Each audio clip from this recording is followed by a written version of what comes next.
मैं जन्मजात राष्ट्रीय लोकदल का सिपाही हूँ। जाट मुस्लिम समीकरण क्या राष्ट्रीय लोकदल के साथ आज वो उसी मजबूती के साथ खड़ा है जो पहले समय से रहा, जो 2022 के चुनाव में रहा? मुस्लिम की, जाट की, ऐसा नहीं। ये लोग बहुत बुद्धिजीवी लोग हैं। पहला जमाना दूसरा था, आज जमाना दूसरा है। वो मन मुटाव न हो, वो स्थिति को उत्पन्न करने के लिए आपकी किस तरह की नीति रहेगी आगे? हमारे पार्टी ने आज तक जो भी लड़ाई लड़ी, किसान के लिए लड़ाई लड़ी, भाव के लिए लड़ाई लड़ी, अब तो हम सरकार के हिस्से हैं। अकेला कोई कुछ नहीं कर सकता।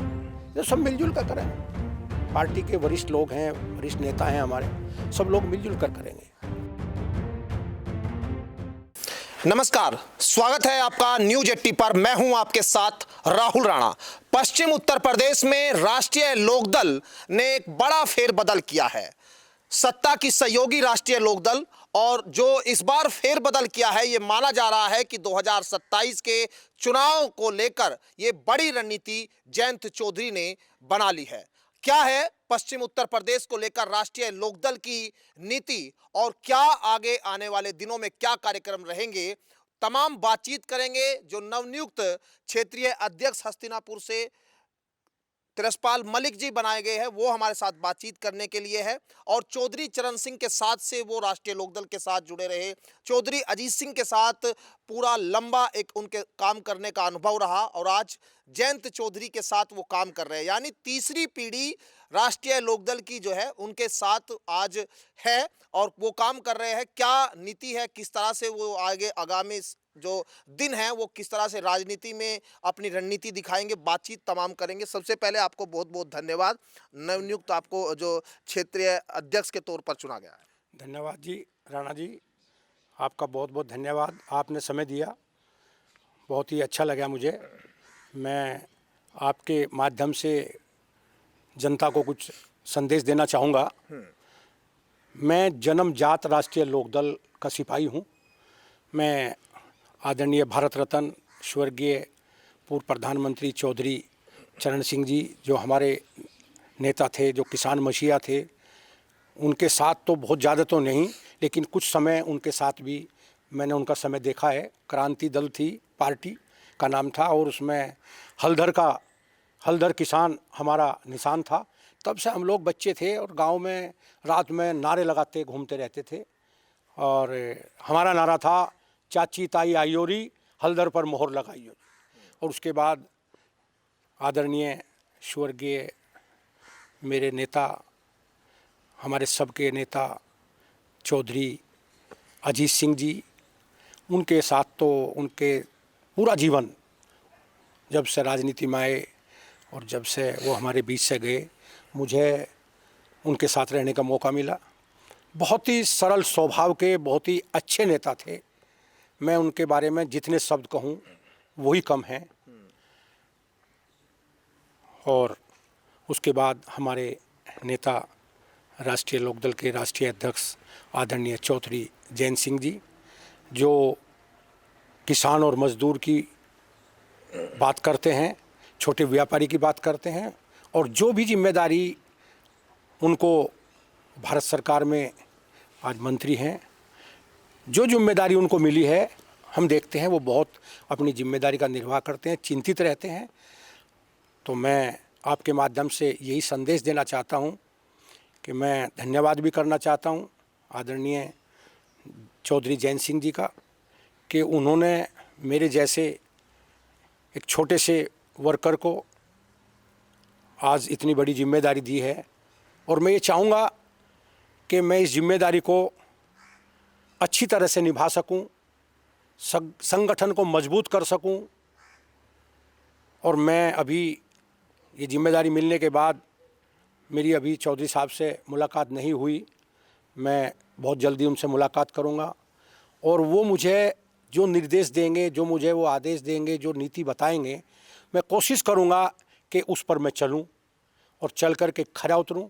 और मैं एक ही बात चाहूँगा कि हमारे क्षेत्र के जो नेता हैं, जो आम वोटर हैं, आदमी हैं, मैं सभी से एक ही निवेदन करना चाहूँगा कि अकेला आदमी कुछ नहीं कर सकता।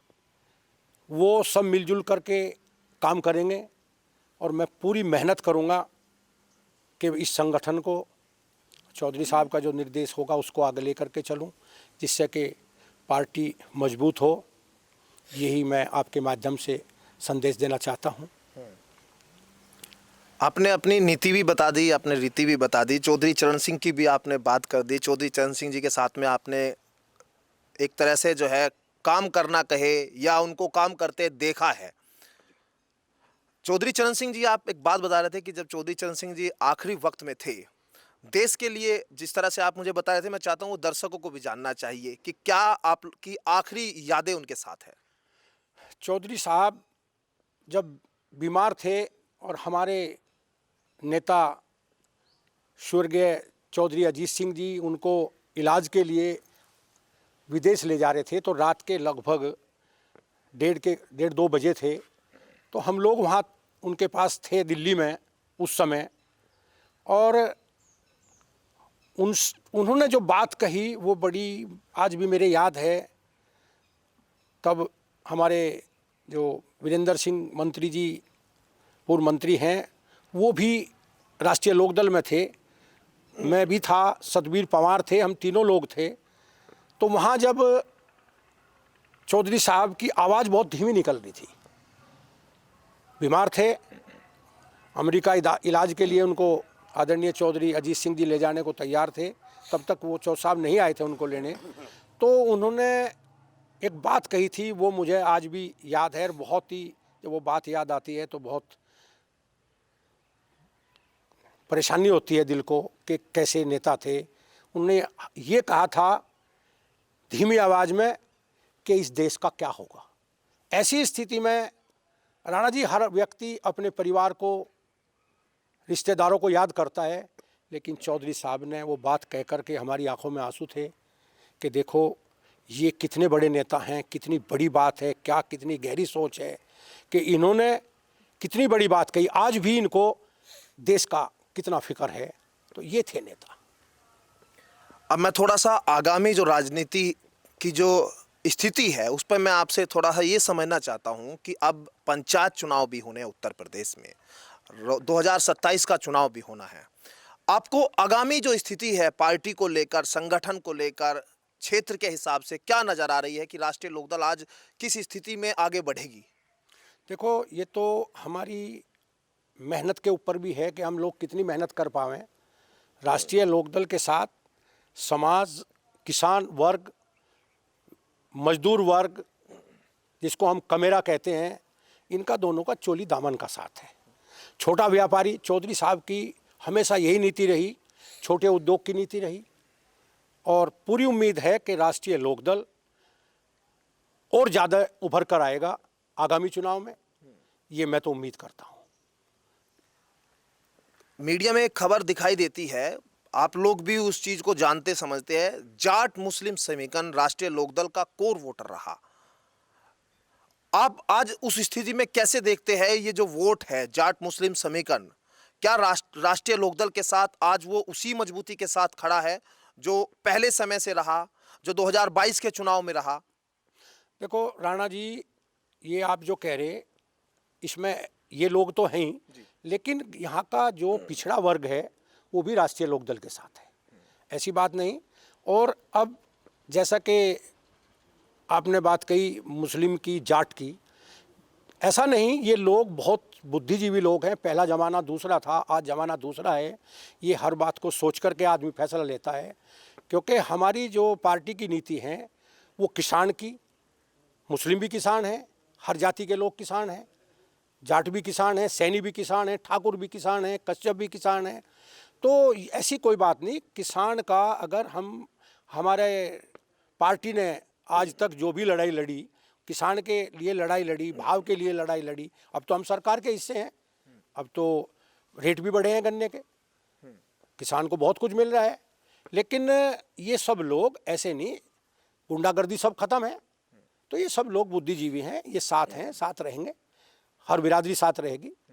हाँ, ये मुझे लग रहा है, और आने वाला भविष्य बताएगा। मेहनत करेंगे, पूरी जोर से मेहनत करेंगे, खूब भाग दौड़ करेंगे, चौधरी साहब के निर्देश का पालन करेंगे। और फिर मैं कहना चाहता हूँ आपके माध्यम से, अकेला कोई कुछ नहीं कर सकता, ये सब मिलजुल कर करेंगे।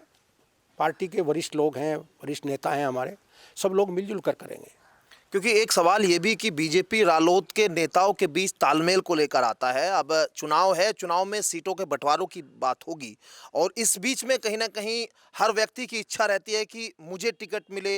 वो बीजेपी का हो सकता है, राष्ट्रीय लोकदल का हो सकता है और एक एक पार्टी में कई कई लोग होते हैं। तो उस जो कहीं ना कहीं वो मन मुटाव न हो, वो स्थिति को उत्पन्न करने के लिए आपकी किस तरह की नीति रहेगी आगे? देखो राणा जी, ये तो वरिष्ठ जो हमारे लोग हैं, जो वरिष्ठ नेता हैं, आदरणीय हमारे राष्ट्रीय अध्यक्ष चौधरी जैन सिंह जी हैं, सब लोग बैठ कर के एक नीति बनाएंगे और जो नीति बनेगी उसी पर सब लोग चलेंगे।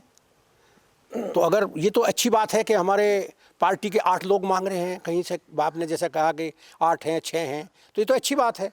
अगर एक ही मांगेगा तो इसका मतलब पार्टी में कमजोरी है। तो ज़्यादा लोग मांग रहे हैं या ज़्यादा लोग इसमें आगे आएंगे मांगने के लिए, चाहे वो विधानसभा हो, चाहे वो आपने कहा जिला पंचायत हो, तो ये तो एक अच्छी बात है। मिलेगा तो भाई जहाँ जो सीट जिसको मिलेगी, गठबंधन में क्या होगा मुझे भी नहीं पता अभी तो उसी हिसाब से मिलेगी। और ऐसी बात नहीं, हमारे जो लोग हैं, हमारे जो नेता हैं, हमारे जो आप चुनाव में जो लोग लड़ने वाले हैं, उनका यही कहना है कि हम डिमांड कर रहे हैं, लेकिन जिसको मिलेगा सब उसके साथ रहेंगे, ऐसी पूरी उम्मीद है हमें। तो पश्चिम यूपी में जिला पंचायत में कैसे दिखाई दे रहा है आपको कि जिला पंचायत में राष्ट्रीय लोकदल कहाँ किस पोजीशन पर है?